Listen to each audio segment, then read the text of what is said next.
Dan berbicara tentang masjid, kita jadi ingat bagaimana Pilkada 2017 diakui atau tidak menjadi arena cuci otak massal tentang dukungan kepada pencalonan Anies. Meski Pilkada berada di Jakarta, namun narasi tentang pentingnya memilih pemimpin seiman seperti menyebar ke seluruh penjuru negeri. Hal ini juga mengingatkan kita pada era 1999. Pembicaraan pemimpin adalah laki-laki juga mudah kita dengar. Beberapa masjid di Jakarta pun melarang menyolatkan jenazah bagi pendukung Ahok. Tapi akankah semua ini bakal terulang?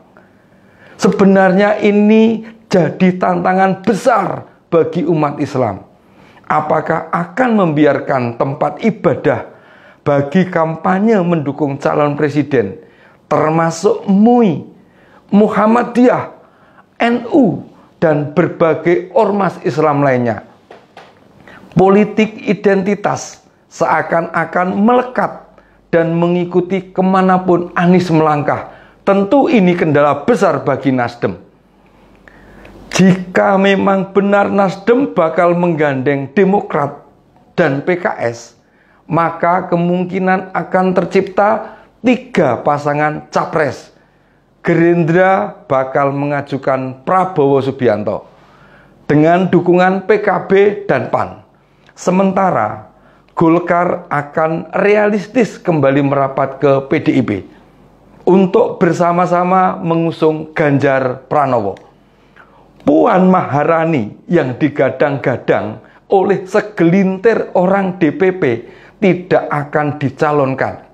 Megawati sebagai ketua umum bakal realistis, sebab pencalonan Anies sebagai capres oleh Nasdem justru memecah kelompok yang selama ini menempatkan Prabowo Subianto maupun Anies dalam satu kubu. Perpecahan ini yang kemudian disikapi oleh Golkar dengan merapat ke PDIP yang peluang menangnya jauh lebih besar. Mengusung calon sendiri justru malah lebih menjadi beban, dan mereka harus mengakui saat ini tidak ada kader mereka yang menonjol. Munculnya nama Erlangga Hartarto dalam berbagai survei tidak bisa dianggap bahwa itu modal yang cukup untuk melawan kandidat lain.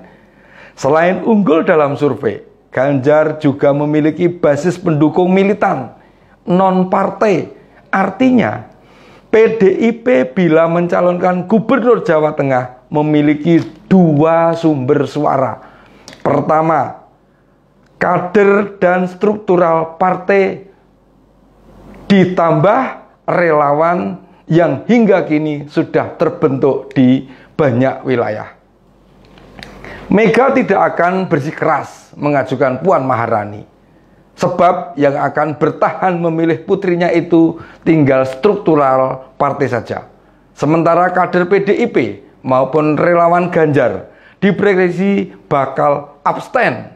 Tentu ini kerugian besar, karena abstennya para pemilih Ganjar akan berdampak pula pada suara parpol maupun suara calon legislatif. Maka dari itu muncullah nama Anies.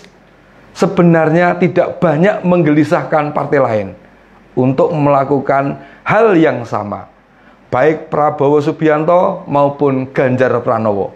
Sebenarnya tinggal dimatangkan oleh partai yang mendukung mereka. Selain itu, parpol pengusung akan terus mengamati pergerakan elektabilitas Prabowo maupun Ganjar demi mengukur perkembangan dukungan publik.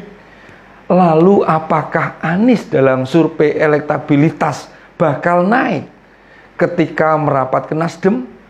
Jika mau jujur, dalam 3 bulan mendatang justru tingkat elektabilitas Anies malah merosot. Para pemilih Nasdem 2019 mayoritas tidak menyukai Anies. Dan para pemilih Anies 2017 tidak menyukai Nasdem. Jadi deklarasi kemarin sebenarnya malah merugikan Anies Baswedan maupun